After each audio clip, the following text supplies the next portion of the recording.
Orang sudah yakin bahwa Ba'alwi ini bukan zuriyah Nabi. Tapi kekeh masih meyakini dengan data-data ilmiah dan data historis sudah jelas ini bukan turunan Rasulullah. Tapi masih kekeh bahwa dia turunan Nabi.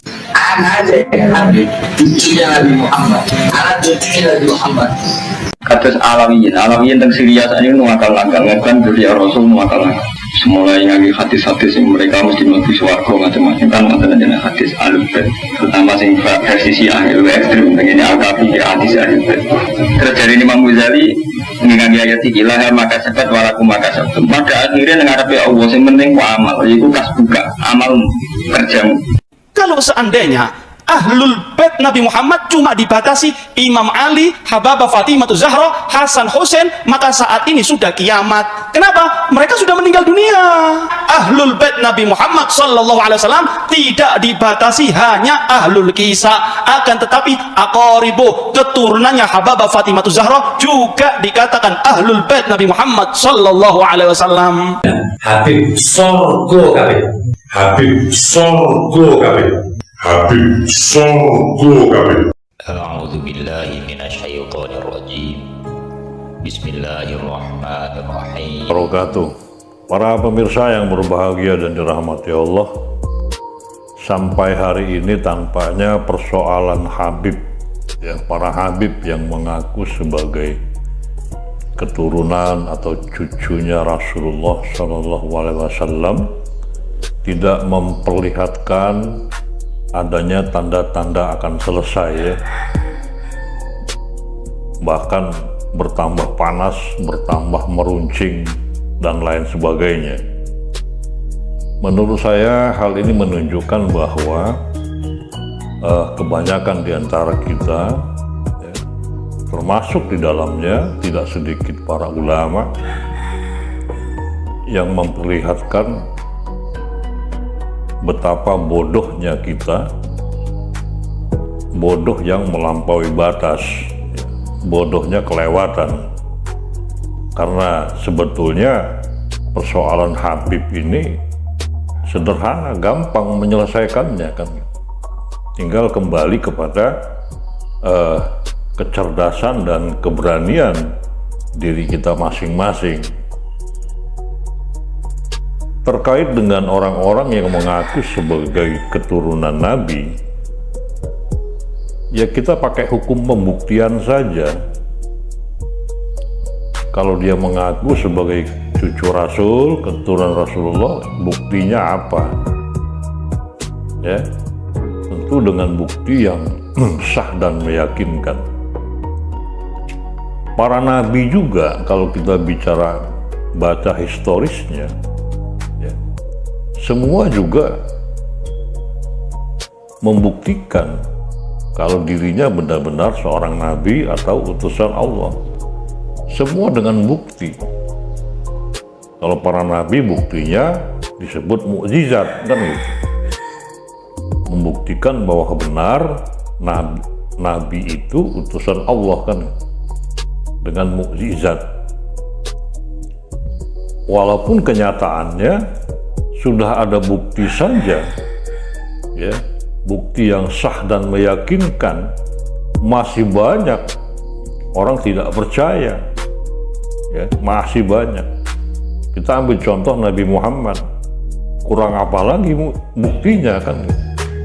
Tapi sampai hari ini masih banyak orang yang tidak percaya kalau Nabi Muhammad itu adalah utusan Allah. Nah, sekarang bagaimana dengan orang yang mengaku sebagai keturunan Nabi tapi tidak bisa membuktikan kebenaran dari pengakuannya itu? Anehnya, ya, anehnya gitu. Sudah jelas-jelas tidak bisa membuktikan kebenaran pengakuannya, masih banyak yang percaya atas pengakuan tersebut. Ya, percaya yang tidak ada buktinya. Ini namanya apa kalau bukan bodoh? Dan ini tidak sekedar bodoh, tapi bodoh yang melampaui batas, kelewat bodoh. Nabi saja, para nabi yang bisa membuktikan dirinya sebagai utusan Allah, itu masih banyak yang tidak percaya. Tapi yang aneh lagi, sudah jelas-jelas tidak bisa membuktikan dirinya adalah keturunan Nabi, dipercaya. Ini yang bodoh siapa? Ya.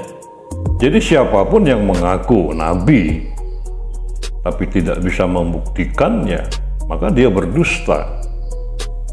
Begitu juga siapa saja yang mengaku dirinya adalah keturunan Rasulullah, maka dia berdusta. Hukumnya begitu. Tidak bisa pakai apa namanya sekedar percaya, sekedar yakin, ya, atau mendalilkan berdasarkan sikap-sikap pengakuan dari ulama-ulama tertentu. Tidak bisa. Buktikan dengan bukti yang sah dan meyakinkan. Kalau tidak bisa membuktikan, itu namanya berdusta. Makanya di dalam Islam itu berdusta itu termasuk dosa yang besar, ya. Dan kita juga semua sudah tahu, ya, bahwa rajanya pendusta itu ada, yaitu Al-Masih Dajjal. Itu rajanya pendusta, rajanya penipu, ya. Jadi siapa saja yang berdusta atas nama Nabi, atas nama Rasulullah, atau berdusta dengan mengkaitkan Rasulullah, itu ya keturunannya Al-Masih Dajjal sebagai rajanya pendusta. Sederhana kan? Mengaku sebagai keturunan Nabi, buktikan. Tidak bisa membuktikan, berdusta. Nah, kalau sudah jelas itu dusta, kenapa ya masih dibela-bela, masih diikuti, masih dipercaya? Lah, kan bodoh kita. Kita boleh bodoh, tapi jangan kelewatan. Ya, jangan kelewatan.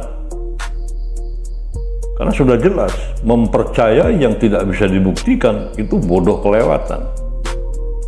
Sederhana saja kok penyelesaiannya. Siapa saja boleh mengaku sebagai keturunan Nabi, silakan. Sepanjang dia bisa membuktikan dengan bukti yang relevan, bukti yang sah dan meyakinkan. Kenapa kita umat di akhir zaman justru menjadi lebih bodoh dari umat-umat terdahulu? Di zaman Rasulullah, Muhammad bin Abdullah mengaku sebagai nabi, mengaku sebagai rasul. Orang Arab yang mayoritas adalah orang-orang jahiliyah minta bukti, kan gitu. Apa buktinya? Kalau Anda benar-benar seorang nabi, benar-benar seorang utusan Allah. Itu orang Arab jahiliyah zaman dulu. Kenapa di zaman sekarang menjadi cara bersikap, cara berpikirnya kok tambah mundur gitu? Mestinya kita pertanyakan, kalau Anda mengaku sebagai keturunan Nabi, apa buktinya? Kalau mengaku sebagai seorang Habib, nggak ada masalah, ya. Tidak sulit membuktikannya. Hanya cukup berdasarkan surat keterangan atau penetapan dari Rabitah Alawiyah. Habib, sekedar Habib, sebagai kedudukan, sebagai gelar, tapi tidak sebagai keturunan Nabi. Ketika dia mengaku sebagai keturunan Nabi atau Rasul, buktikan. Itu kewajiban hukum. Dengan bukti yang relevan, bukti yang sah, dan bukti yang meyakinkan. Apabila ternyata tidak dapat membuktikan, itu berdusta namanya. sudah jelas-jelas berdusta, bagaimana mungkin kita dapat mempercayainya? Jadi kembali kepada kebanyakan umat.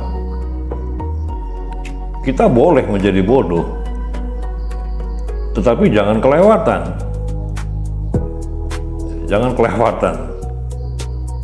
Kalau orang awam yang bodoh, oke, masih bisa ditoleransi, masih bisa dimaklumi. Tetapi kalau di kalangan ulama ikut-ikut jadi bodoh, wah ini bahaya. Ulama kok bodoh kan gitu. Bodohnya ya akhirnya kelewatan. Dan akhirnya semuanya jadi rusak, kacau. Padahal persoalan ini gampang menyelesaikannya. Tinggal bagaimana sikap kita. Ada bukti atau tidak? Tidak ada bukti, tidak bisa membuktikan, mohon maaf. Kami tidak percaya, kan gitu. Ya kan? Selesai itu. Tidak usah diperpanjang-panjang. Berdebat di sana, berdebat di sini, ya. Itu justru memperlihatkan suatu kebodohan yang melampaui batas. Oke, itu yang bisa saya sampaikan. Mohon maaf kalau ada yang kurang berkenan. Tidak ada kepentingan apa-apa. Ini hanya sebatas mengingatkan kita semua ya, untuk menjadi orang yang cerdas. Karena Nabi itu mengajarkan kita untuk menjadi cerdas. Kurang lebih mohon maaf. Terima kasih. Assalamualaikum warahmatullahi wabarakatuh.